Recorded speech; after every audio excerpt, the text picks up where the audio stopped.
Theorem electric current in conductors का numerical 44. 12 wires, each having equal resistance R, are joined to form a cube as shown in figure. Find the equivalent resistance between the diagonally opposite points A and F.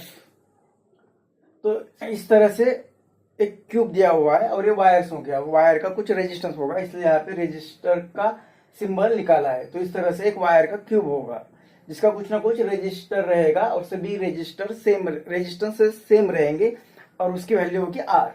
और यहाँ पे एक point दिया हुआ है ए और यहाँ पे एक पॉइंट दिया हुआ है एफ। इनके बीच में इक्विवेलेंट रेजिस्टेंस कितना होगा ये फाइंड करना है। तो ए और एफ के बीच में हम एक इमेजिनरी बैटरी निकालेंगे ताकि हमें एक क्लोज सर्किट मिलेगा और हम किरचॉफ्स लॉ यूज कर सकते हैं वहां पे। तो किरचॉफ्स लॉ यूज करना है मतलब लूप लॉ यूज करना है यहाँ पे। तो हमें इक्विवेलेंट रेजिस्टेंस मिलेगा बिटवीन ए एंड एफ। तो यहाँ पे हमें एक किरचॉफ्स लूप लॉ यूज करने के लिए हमें एक क्लोज सर्किट चूज करना है, करंट की डायरेक्शन डिसाइड करनी है और उसे ट्रेस करना है। अब इक्वेशन लिखकर हमें वो वैल्यू फाइंड करनी है। तो यहाँ पे हमें ए इस तरह से एक क्लोज सर्किट मिल जाएगा, एक क्लोज सर्किट मिलेगा। मतलब कौन सा, यहाँ पे अगर ये बैटरी ई है तो ए पॉइंट का नाम दिया ए और ये एच जी एफ और ये फिर से यहाँ तक ई, मतलब क्लोज लूप यूज कर रहे हैं हम। ए पॉइंट ई से ए तक गया, ये ए पॉइंट, ए से एच, फिर जी, फिर एफ और ये फिर एफ से ई। इस तरह से क्लोज्ड पाथ हमने चूज किया। अब इस क्लोज पाथ में करंट की डायरेक्शन डिसाइड करनी पड़ेगी। तो यहां से करंट आई फ्लो होगा, बैटरी करंट आई सेंड कर रही है तो वापस भी करंट आई ही आना है। तो यहाँ पे आई करंट पास हुआ। अब ये आई करंट यहाँ पे उसे 3 पाथ मिल रहे हैं तो तीनों डायरेक्शन में चला जाएगा और सेम प्रोपोर्शन में चला जाएगा क्योंकि रेजिस्टेंसेस की वैल्यू सेम है तो करंट भी सेम डिवाइड होगा। तो यहाँ पे जो करंट फ्लो होगा वो I/3 फ्लो होगा, इस साइड में भी I/3 और इस साइड में भी I/3 करंट फ्लो होगा। अब यहाँ पे I/3 करंट आने के बाद यहाँ पे भी ऐसे 2 पाथ है और दोनों का रेजिस्टेंस सेम है तो फिर इक्वली डिवाइड होगा। तो I/3 का आधा पार्ट मतलब I/6 इस साइड में चला जाएगा और I/6 इस साइड में चला जाएगा। सेम यहाँ पे I/3 आएगा तो इसे भी 2 पार्ट मिल रहे तो I/3 का इक्वली डिस्ट्रीब्यूशन होगा I/6। यहाँ पे भी I/3 जब यहाँ पे आएगा तो वो I/6 और I/6 इस तरह से डिस्ट्रीब्यूट होगा।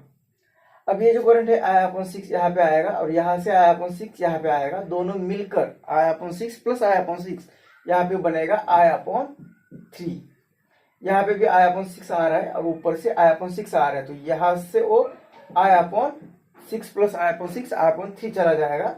यहाँ पे I/3 आ रहा है और ये I/6 प्लस ये I/6 यहाँ से फिर से I/3 आ रहा है और ये I/3 मिलकर फिर से I करंट यहाँ पे आ जाएगा, मतलब क्लोज सर्किट फॉर्म होगा। तो हमने जो पाथ चूज किया है यहाँ पे हमें किरचॉफ्स लॉ यूज करना है। तो किरचॉफ्स लॉ यूज करेंगे तो भी सपोज यहाँ से स्टार्ट करते बैटरी से तो माइनस टू प्लस जा रहे हैं तो मतलब पॉजिटिव साइन लिखेंगे प्लस ई।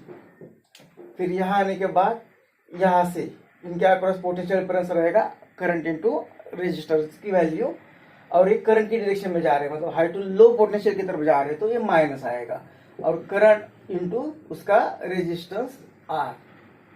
फिर यहाँ आने के बाद हमने एक पाथ चूज किया है तो यहाँ पे फिर से इसके अक्रॉस पोटेंशियल हाई टू लो जा रहे हैं तो माइनस साइन देंगे और करंट है I/6, यहाँ पे I/6 और ये रेजिस्टर की वैल्यू। फिर यहाँ पे जा रहे हैं हाई टू लो पोटेंशियल मतलब माइनस साइन देंगे, करंट है I/3 और रेजिस्टर की value R is equal to आएगा ये 0। EMF एक इमेजिनरी सेल है, एक्चुअली यहाँ पे कोई सेल नहीं, हमें सिर्फ R इक्विवेलेंट फाइंड करना है। तो यहाँ पे आएगा E is equal to a side में चला जाएगा तो IR/3 plus IR/6 plus IR/3 मतलब एलसीएम 6 आएगा। तो एलसीएम 6 आना है तो यहाँ पे 2 से मल्टीप्लाई करना है, यहाँ से 2 से मल्टीप्लाई करना है मतलब ये 2 और ये 2 आएगा तो E is equal to 5IR/6 आएगा। 5। अब हमें R की वैल्यू फाइंड करनी है, तो I अगर यहाँ पे डिवाइड होगा तो E अपॉन I, तो total EMF divide by I, ये आएगा R इक्विवेलेंट। और ये I यहाँ पे आया तो यह आएगा R इक्विवेलेंट, तो ये इसकी वैल्यू आती है 5R अपॉन 6। तो ये होगा equivalent resistance of this circuit. ये R एक इंडिविजुअल रेजिस्टर की वैल्यू होगी।